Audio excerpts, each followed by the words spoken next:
أعوذ بالله من الشيطان الرجيم ولقد خلقنا الإنسان من سلالة من طين ثم جعلناه نطفة في قرار مكين بسم الله الرحمن الرحيم الحمد لله رب العالمين وصلي وسلم على النبي رحمة للعالمين نبينا محمد وعلى آله وصحبه أجمعين رب اشرح لي صدري ويسر لي أمري واحلل عقدة من لساني يفقه قولي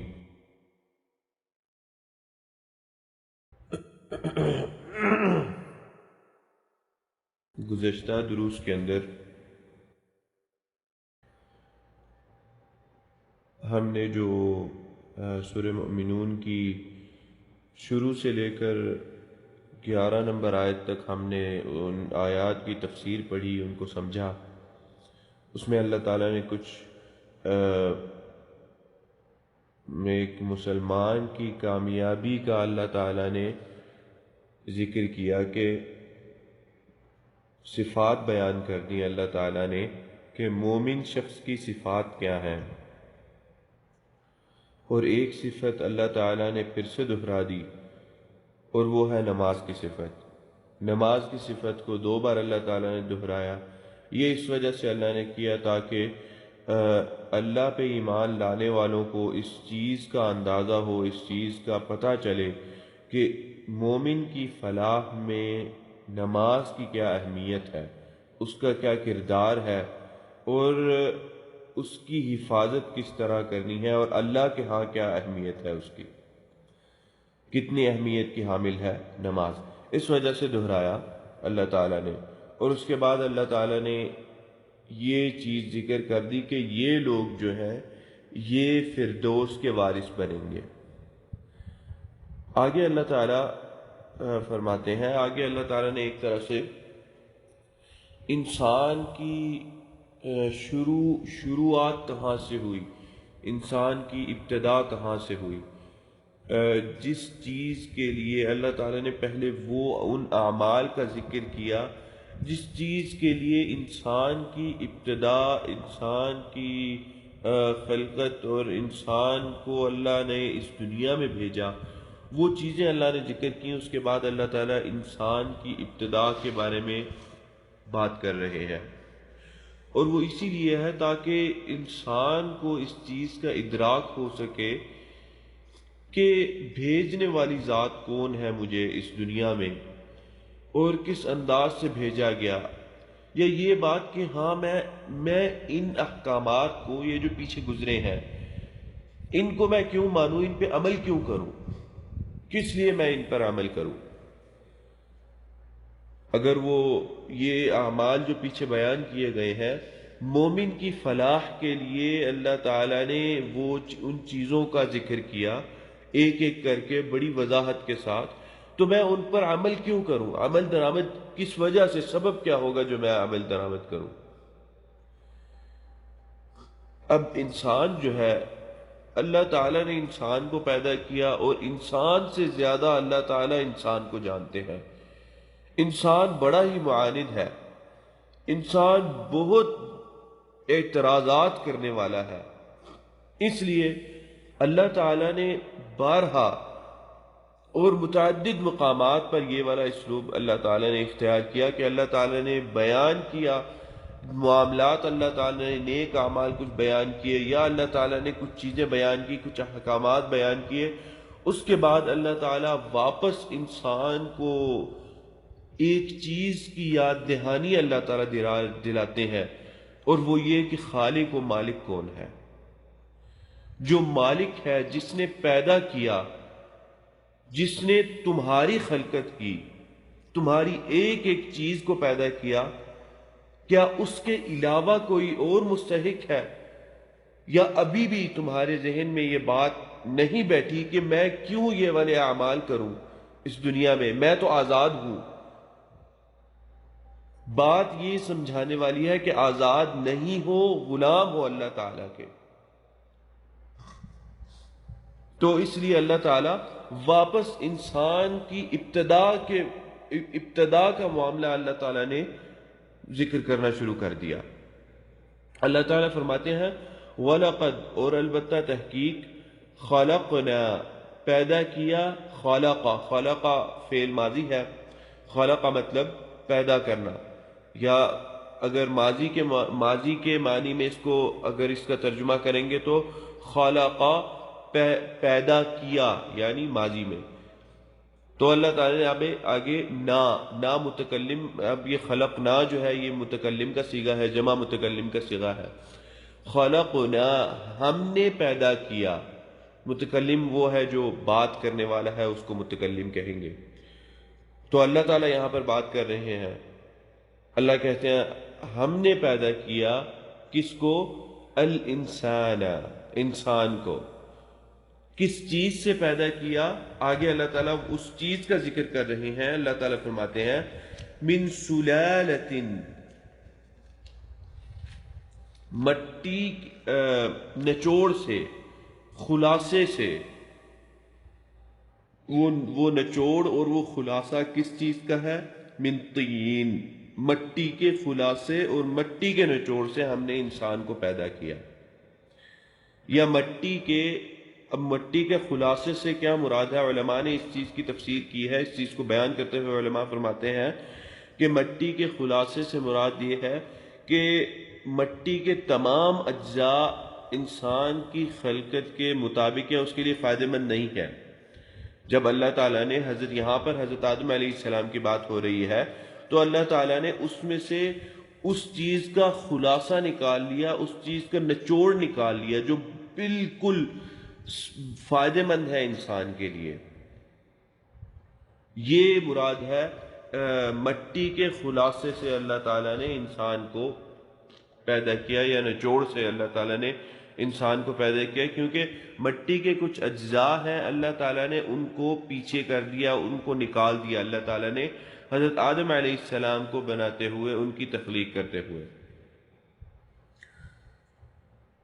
اور یہ جو تخلیق کا سلسلہ ہے، اس میں یہی آتا ہے کہ اللہ تعالیٰ نے حضرت آدم علیہ السلام کو ان کا جو پتلا مٹی سے اللہ تعالیٰ نے تیار کیا، اللہ تعالیٰ نے اس کو پہلے خشک مٹی سے، وہ پہلے خشک مٹی تھی، اور اللہ تعالیٰ نے اس کے بعد پھر پانی ملایا، اس میں پانی ملایا گیا اس مٹی کے اندر، اور اس کا خمیر بنایا گیا۔ اب اس میں کچھ بدبو تھی، اللہ تعالیٰ نے اس کو مٹی کو ایک طرح سے آپ کہیں کہ کچھ اس کے اجزاء کو نکالا، کچھ اس کے اجزاء کو دور کیا، تو وہ ایک لیسدار مٹی کا حصہ بن گیا، یعنی چپک جانے والا ہے ایک دوسرے کے ساتھ، وہ اس طرح کا حصہ بن گیا۔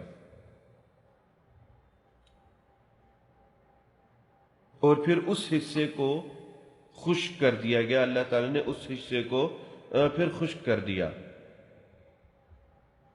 پھر اسے اللہ تعالیٰ نے حرارت پہنچائی، گرمی اللہ تعالیٰ نے اسے دی، تاکہ وہ پھر سخت ہو جائے۔ خشک ہونے کے بعد اللہ تعالیٰ نے جب اسے گرمی دی تو وہ سخت ہو جائے۔ یہ کچھ اس طرح کا یہ معاملات کچھ ایسے ہیں جو علماء نے احادیث یا قرآن کی آیات کو سمجھ کر یہ کچھ جو سٹیپس ہیں ان کا ذکر کیا کہ اس طرح کر کے اللہ تعالیٰ نے جو حضرت آدم علیہ السلام ہے ان کی تخلیق کی۔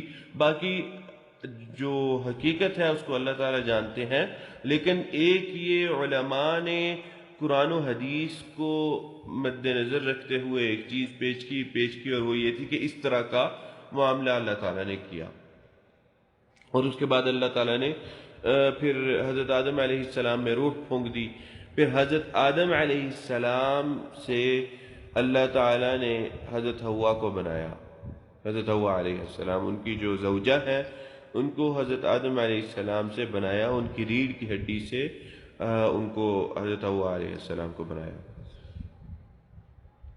اب یہ تو حضرت آدم علیہ السلام کی خلقت کی بات ہو گئی، ان کی پیدائش کی بات ہو گئی. آگے اللہ تعالیٰ فرماتے ہیں ثم جعلناہ نطفة فی قرار مکین. پھر جعلناہ ہم نے کیا اسے یعنی انسان کو.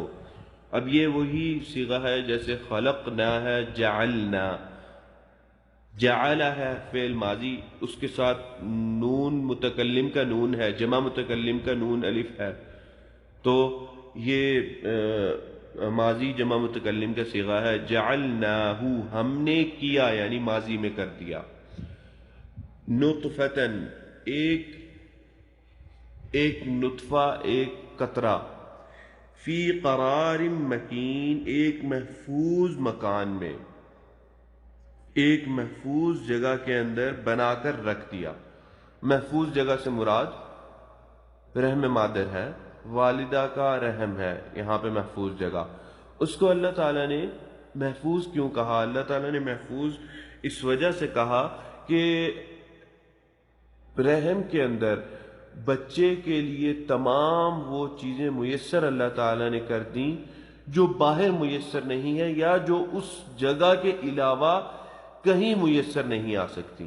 اس لیے اللہ تعالیٰ نے اس کو محفوظ جگہ قرار دیا، اور اس لیے بھی محفوظ قرار دیا کہ جتنی گرمائش اس کو چاہیے اپنی نشو و نما کے لیے، جتنی گرمائش اس کو چاہیے اتنی اللہ تعالیٰ نے مہیا کی، چاہے باہر دنیا کا موسم جس طرح کا بھی ہو، ٹھنڈا ہے، گرم ہے، سخت گرم ہے یا بڑا سخت ٹھنڈا ہے، اس کا کوئی اس میں دخل نہیں ہے اللہ تعالیٰ نے.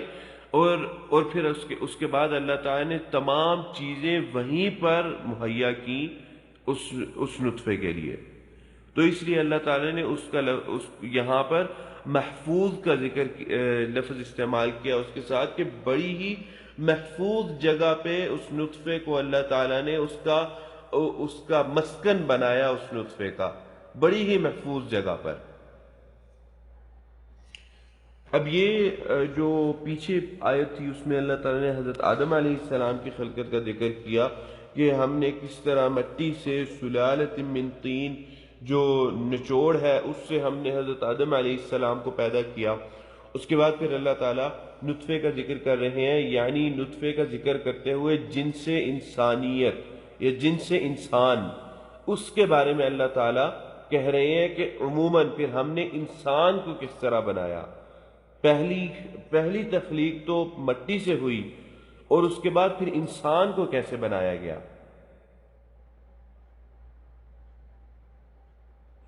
ایک قرآن کے اندر اللہ تعالیٰ ایک اور جگہ پہ فرماتے ہیں وَبَدَأَ خَلْقَ الْإِنسَانِ مِنْ طِينٍ. اللہ تعالیٰ نے انسان کی تخلیق مٹی سے شروع کی. ثُمَّ جَعَلَ نَسْلَهُ پھر اللہ تعالیٰ نے نسلہ انسان کی نسل کو بنایا من سلالۃ من ماء مہین. سلالہ یہاں پر پھر وہی ہے نچوڑ، یعنی ماء پانی، مہین ضعیف اور کمزور، ضعیف اور کمزور، یعنی اس ضعیف اور کمزور پانی کے نچوڑ سے اللہ تعالیٰ نے انسان کو پیدا کیا. اب وہ جو نطفہ ہے یا وہ جو قطرہ ہے وہ بھی پورا نہیں درکار، اس میں بھی کچھ اس کے جو منوی حیوانات ہیں وہی درکار ہیں بس. یہ تمام چیزیں اللہ تعالیٰ پیچھے جو اللہ نے چیزیں بیان کی اس کے بعد اللہ تعالیٰ یہ چیزیں اسی لیے بیان کر رہے ہیں کہ انسان کو اپنی اصل کا پتہ چلے کہ میں کیا ہوں، میں کہاں کھڑا ہوں، میں نے کس طرح اس دنیا کے اندر رہنا ہے، اور اگر میں نے اس طرح رہنا ہے تو کیوں رہنا ہے. یعنی اللہ تعالیٰ کی تعلیمات کے مطابق میں نے اس دنیا میں رہنا ہے، اور اگر میں نے اس طرح رہنا ہے، یعنی ایک سے بندہ سوال کرے کہ نہیں بھائی کیوں میں کیوں ان چیزوں کو جو ہے وہ ان چیزوں کی پیروی کروں اور ان چیزوں کے مطابق اپنی زندگی کو ڈھالوں، کیا چیز ہے جو مجھے اس چیز کی طرف میں دباؤ ڈالتی ہے، یا کیا چیز ہے جو میرے لیے ضروری بناتی ہے کہ میں اسی طرح اپنی زندگی گزاروں؟ یہ اللہ تعالیٰ اس وجہ سے بیان کر رہے ہیں، اور پھر اس وجہ سے بھی اللہ تعالیٰ بیان کر رہے ہیں کہ جو نہیں کرتا، جو اپنے آپ کو سمجھتا ہے کہ نہیں جی میری عقل تو وہ عقل جو اللہ نے دی، اور کب کس انداز سے دی اور کس طرح دی، ایک بڑے ہی حقیر نطفے سے اللہ نے پیدا کیا۔ مہین کا مطلب حقیر بھی ہے، حقیر نطفے سے اللہ تعالیٰ نے پیدا کیا۔ اس کے بعد انسان جو ہے وہ نکلتا ہے، کہتا ہے نہیں بھائی میری عقل یہ کہتی ہے کہ ایسے نہیں ایسے ہوگا۔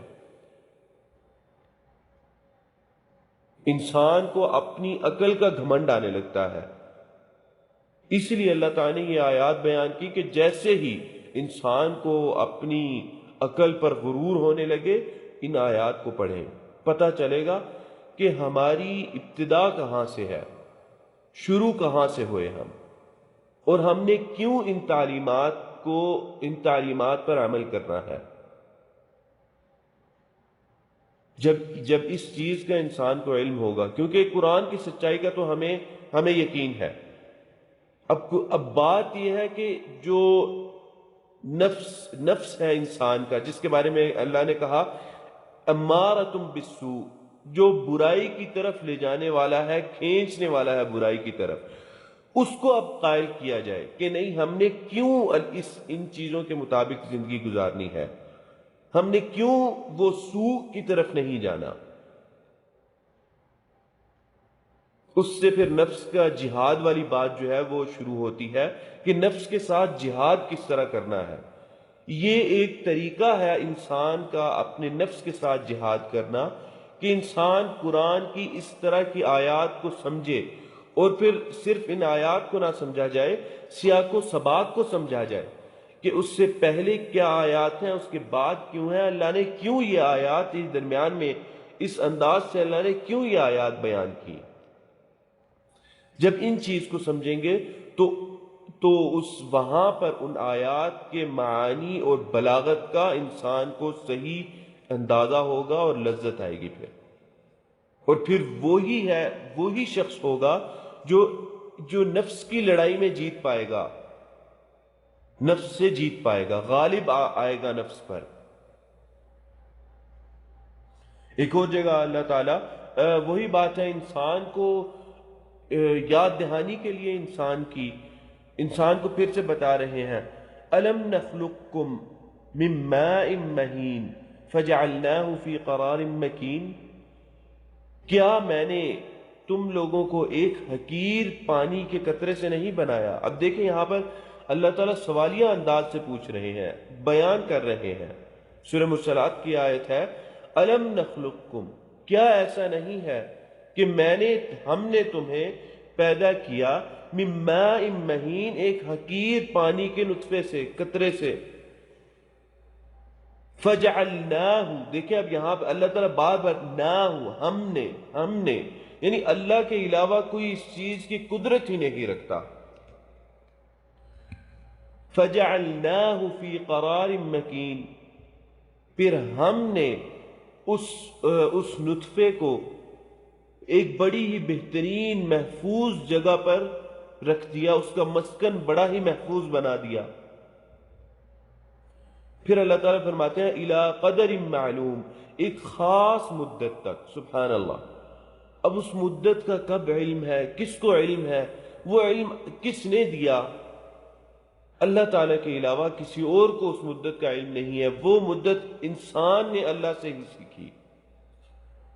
اور پھر ایک طبیعی جو ہے وہ پروسیس کہ اللہ تعالیٰ اس سے یعنی طبیعی طور پہ ہی وہ جب مدت مکمل ہوتی ہے تو وہ حمل کا معاملہ ختم ہو جاتا ہے، اپنے آپ معاملہ ختم ہو جاتا ہے۔ اس لیے اللہ تعالیٰ کہتے ہیں فَقَدَرْنَا فَنِعْمَ الْقَادِرُونَ، ہم نے اس مدت کو مقرر کیا تو کتنا ہی بہترین مقرر کرنا ہے۔